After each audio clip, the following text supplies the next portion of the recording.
Salut Internet. Que vous soyez amateur de sculpture de radis, de coupe-mulet ou de saut par-dessus des bébés, cette vidéo est faite pour vous. Aujourd'hui, je vous présente 7 festivals bien chelous que vous trouvez dans le monde. Le Hadaka Matsuri. Ne me remerciez pas, j'ai décidé de vous régaler dès le premier fait. Le festival de l'homme nu d'Okayama. Il a lieu au Japon, dans la ville d'Okayama, et rassemble des milliers d'hommes chaque année en plein hiver, quand il fait bien froid, histoire de provoquer aucun complexe chez les participants. Bon, là c'est à Okayama, mais d'autres festivals de l'homme nu se déroulent parfois dans certaines régions en plein été, histoire cette fois-ci d'être bien poisseux, bien collant. Je sais pas quelle version je préfère. À chaque fois, ce festival est juste un enchaînement de dingueries. Pour la faire courte et imagée, tous ces hommes s'affrontent à moitié nus pour récupérer des bâtons sacrés. Voilà, maintenant que vous avez une vague idée de ce que ça représente, laissez-moi entrer un peu plus dans les détails parce que, croyez-moi, ça vaut le coup. Déjà, il faut se rendre au temple de Saideji. Alors, c'est pas le seul endroit où a lieu ce genre de festival, mais c'est ici que c'est le plus connu. Avant d'arriver au climax de notre festival, vous avez plusieurs étapes à franchir. Déjà, enfilez votre tenue. C'est pas bien complexe, c'est une sorte de pagne qui sert un peu tout, quoi, et qui rentre dans les fesses en plus. Ça a pas l'air hyper agréable. Et ça l'est encore moins quand on doit se balader comme ça de nuit par -3 degrés en se faisant asperger d'eau froide. Ensuite, après avoir crié et couru dans les rues de la ville, vous devez vous rendre dans un bassin d'eau froide, direction la purification du corps. À ce stade, vous pensez avoir fait le plus dur. Tant d'innocence. Il vous reste une épreuve, messieurs. Le fameux attrape-bâton. Des hommes à moitié nus qui se battent pour attraper le bâton qui leur assure chance et fertilité. Il y a tant de vannes possibles. Vraiment, je me retiens. Alors, on rigole, mais au vu des images, ça reste quand même assez dangereux. Pour vous dire, chaque participant coince un papier dans leur pagne avec des infos perso comme leur groupe sanguin, un numéro en cas d'urgence. Imaginez, vous êtes en plein mois de juillet, sous une chaleur de plomb, en plein désert du Nouveau-Mexique aux États-Unis, quand tout à coup surgit de nulle part un ONI, un objet non identifié. Et au coin d'une rue, non pas une tumbleweed, mais un alien. Vous n'êtes pas en plein délire, ni victime d'un mirage, mais bien arrivé à Roswell, la capitale mondiale de l'ufologie. Comprenez l'étude des ovnis. La ville est un lieu de pèlerinage pour tous les fans et adeptes des théories sur les extraterrestres. Elle doit sa réputation à un incident survenu en 1947, très connu, mais bon, petite piqûre de rappel quand même. Le 4 juillet 1947, un fermier, Brazel, trouve d'étranges débris dans son champ. Son sang ne fait alors qu'un tour, il en est persuadé, ce sont des morceaux de soucoupe volante. Et à l'époque, c'est pas si ahurissant. Moins de 2 semaines plus tôt, un pilote avait affirmé avoir croisé des ovnis, que la presse s'était empressée de baptiser soucoupe volante. L'intervention illico presto de l'armée pour venir récupérer tout ce bazar chez Brazel, couplée à la rumeur que, non loin de la ferme, des petits humanoïdes avaient été retrouvés, bon, tout ça n'a fait que constituer un terreau bien fertile pour toutes sortes de théories. Mais à l'époque, l'armée dément en affirmant que ce n'était que des ballons sondes. L'affaire s'est donc tassée jusqu'à ce qu'elle reprenne de plus belle dans les années 80 avec le livre d'un ufologue, mais surtout avec une vidéo canular en 95 qui montrait l'autopsie d'un petit homme vert au gros crâne. Depuis, la ville capitalise sur ces étranges croyances en réunissant les foules intriguées lors d'un énorme festival. Il se déroule chaque année à la date anniversaire du crash, donc début juillet. Si vous vous y rendez, vous pourrez assister à de nombreuses conférences sur les ovnis. Vous pourrez voir des soucoupes volantes, il y a des concours de déguisement d'aliens, des jeux pour enfants, des stands par dizaines de goodies. Bref, ça paraît vraiment bon enfant et hyper insolite. Sur l'île de Chungcheou, à Hong Kong, une grande fête taoïste a lieu pendant plusieurs jours, le Bun Festival de Chungcheou. On est sur du gros événement bien connu dans la région, qui attire des dizaines de milliers de visiteurs à chaque édition. Et entre danse de dragons, rituels taoïstes et processions de statues, il y a un événement qui a fait la renommée de ce festival, l'ascension de Grande Tour. Vous pouvez peut-être déjà deviner de quoi elles sont constituées. Elles sont remplies de petits pains, des petits buns. Et on parle bien de 3 tours de 18 mètres de haut, posés sur ce terrain de sport que j'ai retrouvé au vu de tous les clichés en 360 présents sur Street View. Apparemment, le but est qu'une fois arrivé en haut, tu en choures le maximum. Le vainqueur gagne une petite coupe, et ça c'est cool. Mais ce qu'il est encore plus, c'est que les habitants de l'île pensent que ces petits pains sont censés empêcher les maladies. Autre fait insolite, pendant toute la durée du festival, l'île devient végétarienne. La plupart des restaurants ne proposent donc plus de fruits de mer pendant l'événement. Et la coutume est aussi respectée par le McDo local. Voilà, vous êtes prévenus. Plus de maxi best-of of Big Mac, on est plutôt sur un petit Mac Veggie avec des champignons. Et apparemment, parmi les défilés, planter des enfants sur des perchoirs, c'est une tradition. En vrai, c'est juste un défilé d'enfants déguisés en personnages connus du folklore local et chinois. Mais pas que. Si certains la jouent effectivement grandiose, traditionnelle, d'autres sont plus Tour de France, plombier moustachu. Non mais regardez-le celui-là, il se prend pour qui là, à arroser les passants comme ça? En tout cas, hyper impressionnant les installations pour que les gamins tiennent en équilibre aussi haut. Bref, un festival encore une fois très atypique.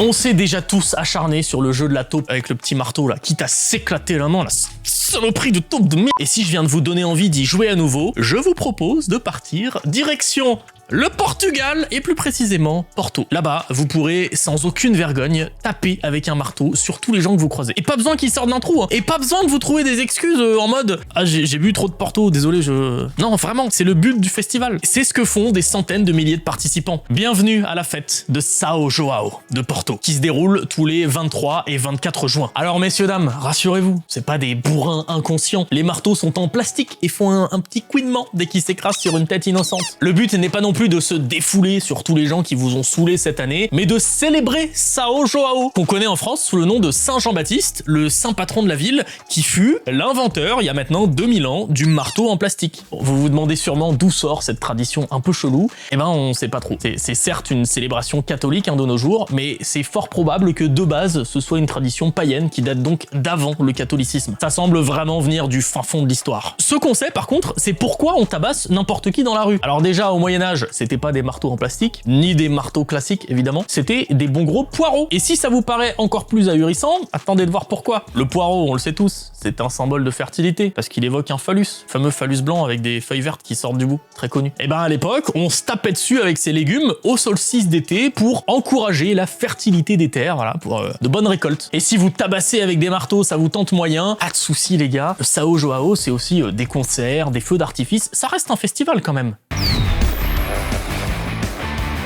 Dites voir, vous aimez le bowling? Vous avez un dindon comme patronus? Vous voyez pas le lien? Attendez voir une petite minute. Ce qu'il faut juste retenir, c'est que le Frozen Dead Guy Days est fait pour vous. C'est un festival bien bizarre, bien barré, vraiment très chelou, et son origine l'est encore plus. En 1994, le corps cryogénisé d'un vieux monsieur est retrouvé dans le cabanon d'une maison aux États-Unis. Voilà, cette info est l'apogée d'une histoire qui a commencé quelques années avant et qui va mener à la création de ce festival. Du coup, avant de vous parler de bowling de dindon, je dois remonter un petit peu dans le temps. 1989, ce monsieur, Bredo, meurt. Son corps est cryogénisé par son petit-fils dans un institut de Californie avant d'être rapatrié dans le Colorado dans un autre institut à la pointe de la technologie du nom de cabane de jardin à l'arrière de la maison familiale. C'est pas hyper légal, hein, on est d'accord. Et puis, quelques années plus tard, il y a des problèmes de visa, la famille se fait expulser du logement. Bref, grand-père Bredo est découvert par les autorités. Le petit choc, certainement, pour l'huissier, qui venait juste à évicter des gens d'une maison, quoi, de tomber sur un mec cryogénisé. Je vous passe les détails. Pour des raisons logistiques, il a été finalement décidé que le corps cryogénisé resterait là où il est,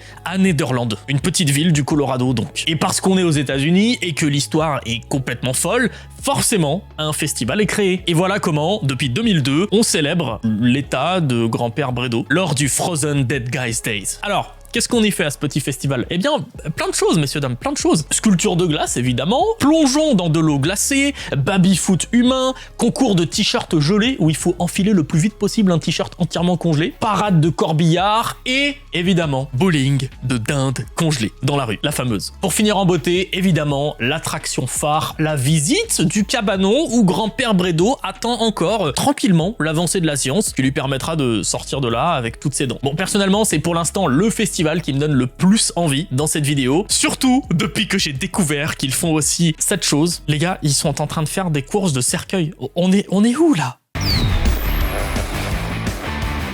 Ceci n'est pas une compétition de natation dans un fleuve boueux, ni une épreuve d'un Ironman en Afrique, mais le festival de l'Argungu, qui célèbre la paix entre deux communautés du nord-ouest du Nigeria, les Sokoto et les Argungu. Et quoi de mieux pour célébrer la paix que de s'élancer tous en chœur dans une eau bien opaque, bien boueuse, à la poursuite du plus gros poisson qu'on puisse pêcher directement à la main ou au filet. Et vu le nombre de filets au mètre carré, j'aimerais pas vraiment être un poisson le jour du festival, hein. T'as quand même peu de chance de t'en sortir vivant. Et attention, cette pêche qui qui est clairement le moment le plus attendu des festivités de 4 jours, est une vraie compétition, hein, avec un prix digne de ce nom. Pour le gagnant, 2 voitures, un voyage à la Mecque et 10 millions de naira, soit 20 000 euros. Non mais c'est énorme, hein. Vraiment, pour le Nigeria, c'est une somme considérable. Le salaire mensuel moyen dans le pays est d'environ 180 euros. En plus de ça, les concurrents ne participent pas uniquement pour le prix ou pour la fierté d'avoir sorti un animal de quasi 80 kilos de la flotte, mais aussi pour la reconnaissance en tant qu'homme de sa communauté. Et pour ceux qui trouvent que ça fait beaucoup de poissons attrapés au nom de la tradition, vous inquiétez pas, la pêche est encadrée par les communautés le reste de l'année. Justement, le festival marque la fin de la saison agricole et le début de la saison de la pêche. Évidemment, je vous ai parlé que du moment le plus visuel. En même temps, je suis désolé, les gars, il y a des milliers de personnes qui se ruent dans l'eau de cette manière. Moi, ça me termine. Mais à côté de ça, il y a d'autres compétitions, comme la course en canoë, la capture de canards sauvages, elle est technique celle-là. Il y a aussi des défilés dans de superbes tenues traditionnelles, des courses de dromadaires. Bref, c'est un truc énorme qui existe depuis 1934, mais qui a néanmoins été interrompu dans les années 2010 à cause du groupe terroriste Boko Haram. Et c'est peut-être pour cette raison, parce qu'il a été menacé, que ce festival a été inscrit sur la liste du patrimoine culturel de l'UNESCO. Le Rotary Club d'Alice Springs, donc au centre de l'Australie, organise chaque année une énorme régate, une course de bateaux fantastique avec des dizaines de participants. Alors oui, dit comme ça n'a rien d'exceptionnel, mais si je vous dis que les participants ont souvent des bateaux en carton et surtout au pied, puisqu'il s'agit de la seule course de bateaux au monde sur Terre. Et plus précisément sur rivière sèche. Vraiment sèche, il n'y a même pas un tout petit filet d'eau. Et pour une fois, on sait exactement qui est à l'origine de cette idée de génie. C'est un météorologue local, Reg Smith. En 1962, lors d'un pique-nique avec ses potes, il trouve l'idée du siècle pour récolter des fonds pour les actions caritatives du club. Et les gars, imaginez, c'est comme une régate, mais on enlève le fond des bateaux et c'est les gens qui portent les bateaux en courant. Et comme ils ont un bon sens de l'humour, ils baptisent cette étrange manifestation Henley on Todd Regatta, soit un petit dérivé parodique de la très sérieuse régate royale britannique d'Henley on Thames. Mais là, c'est sur la rivière Todd, au fin fond de l'Australie. C'est la version cheap et complètement barrée. À côté de ça, il y a aussi de multiples épreuves pour tous les âges, comme du tir à la corde, du remplissage de tonneaux avec du sable, des courses dans des roues en mode hamster. Mais alors, le clou du spectacle, c'est l'affrontement des navires sur camions, des espèces de chars de guerre, lors de la féroce bataille de farine et d'eau. Et quand t'arrives avec ça ou encore ça, je peux te dire que les avirons sur la Tamise, ils peuvent aller se rhabiller. Le but étant de canarder le bateau ennemi le plus possible avec des ballons de farine et des pistolets à eau. Apparemment, c'est compliqué chaque année de désigner un vainqueur parce que le jury en prend plein la poire aussi. Quoi qu'il en soit, depuis 1962, une seule édition de ce festival a été annulée. C'était en 1993 et vous n'allez jamais croire la raison. La rivière, qui est à sec 95% de l'année, ne l'était plus au moment de la course. C'est sûrement la seule régate au monde qui est annulée pour cause d'eau. Bon, après avoir vu tout ça, je me dis que le moment est peut-être venu de créer une équipe Dock7 pour rejoindre la course. Ah non mais attendez, la bataille navale sur Terre là, moi je m'en remets pas. J'espère que cette vidéo vous a donné envie de participer au festival que je viens de vous présenter. Si vous en connaissez d'autres, évidemment partagez-les en commentaire, moi ça m'intéresse toujours. On se retrouve très vite pour une nouvelle vidéo ou pour une partie de bowling de dinde congelée. Salut Internet.